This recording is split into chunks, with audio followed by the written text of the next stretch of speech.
injured. They do seem to be talking to the EMTs. Okay, thank you, Tim. Let us take it up in the air right now. We've got Shannon Zone up in Newscopter 7. And Shannon, I know it's pretty windy up there today, and there was a question whether you can fly. We're glad you can fly, because you can really give us some perspective on this. Shannon? Well, apparently we're having a... Shannon, are you there? Yeah, and we're going to try and do just that for you. Yeah, can you hear me? Yeah, yes, okay, yes, we can. Go ahead, Sam. Okay, excellent. Yeah, so we're going to try and give you some perspective on this. They are keeping us very, very far away from this. And I'm going to ask Captain Randy Envy to give me a right circle because we've got a little bit of exhaust in the picture. And we're going to show you the backside of the helicopter. You're going to see all sorts of things you don't want to see just so we can paint this picture for you. You are looking down at the intersection of West Street, right near Chambers Street. So that is what you are looking at right here in this picture. You see some emergency crews going north up the West Side Highway there. But a lot of activity in this area. You're going to find it on West Street from Chambers Street all the way up to West Houston Street. And Randy, if you have to just keep circling, you go ahead and do that, and we'll show them what we can show them. Again, as you mentioned, Diana, it is very windy up here today, so we're trying to show you pictures, but we've got exhaust coming into it for you. What we know at this point, that we got reports at first that this was a dispute that started between two drivers. That's what city officials are telling us. At some point, shots were fired, and other people that were not initially involved in the dispute were struck. At some point, this dispute went on to the bike lane that parallels the West Side Highway on the riverside of the West Side Highway. We now know that 2 people have died in this accident and shooting. So those are the details, but you can see police are still on the scene here. We've got them with dogs as well. We've seen some of the canine units on the scene.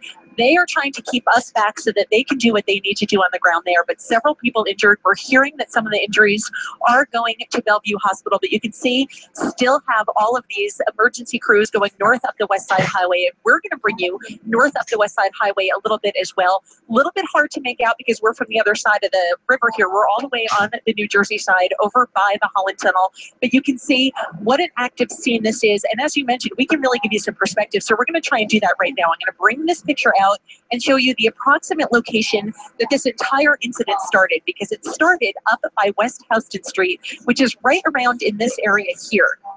That is where that dispute began, and you can still see it's a little bit hard to make out, but there are some police activity there, some police going south on the West Side Highway at this point. It appears that they are allowing cars north on the west side, but if you are south on the West Side Highway, all lanes are shut down. Now you can see this fire department truck here. That is closer to the bike lanes. In fact, where those fire department officials are is in fact the bike lane that parallels that southbound side of the West Side Highway. So that is evidence that in fact some of the people on the bus lane were injured when this dispute took south on the West Side Highway.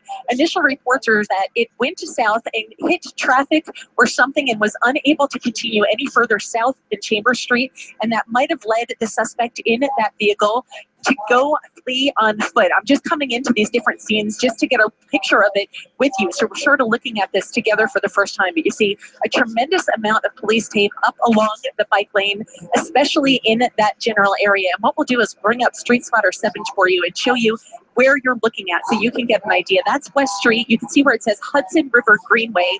That is actually that lane for the bikes that we were talking about. And you can see that this scene just keeps going and going, really culminating in this area here. A lot of that police department activity in this general vicinity. Again, we now know that 2 people have perished, at least 2 others injured and taken to the hospital after what apparently just started as a dispute between 2 cars. Reporting live over the West Side, Shannon Zone, Eyewitness News. Shannon, quick question for you. Have you been able to hone in on the bus that was apparently hit?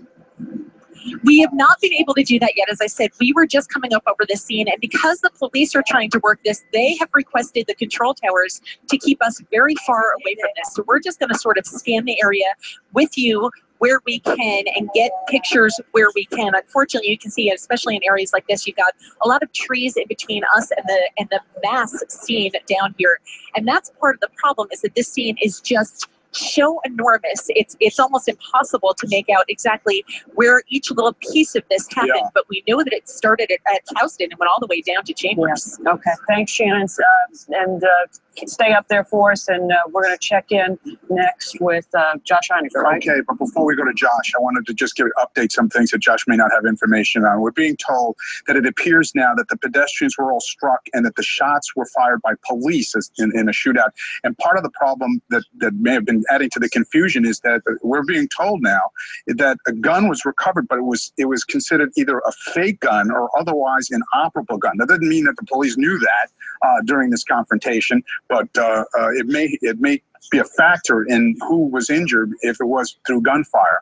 At any rate, all the eyewitnesses, we do have an indication, is that the vehicle did strike people, and at this point, we don't know the two dead if they were killed by the vehicle or from gunshot. We're still, again, in the early stages. But let's go to Josh Einiger, who is live on the scene, and get the very latest from his perspective. Josh.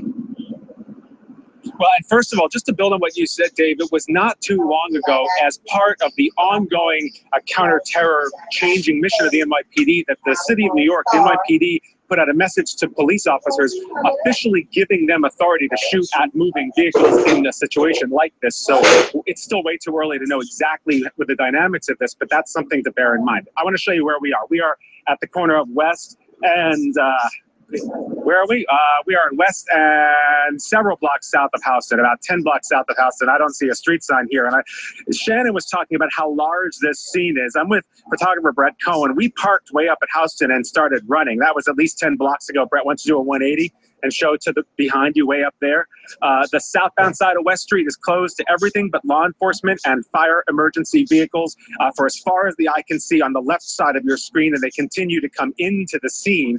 There are some civilians who are sort of finding themselves on the northbound side of West Street. They are being allowed to go north on West Street, and then they're being sent back east. But a lot of police vehicles and law enforcement continue to make their way up to the main center of the scene, which is down there right by the World Trade Center. Here's Schmutz behind you right here. We've got more law enforcement vehicles. That's federal law enforcement here on the scene pulling in as well. So we're going to continue walking up this way. This is, as Shannon was saying, Dave and Diana, a very difficult thing for us to understand exactly where this all happened, because it is just such an enormous lockdown on the south side of West Street. It's hard for me to tell if it's locked down this far for logistical reasons for them or if it's because it's one large crime scene. But we do know at this point, as we've been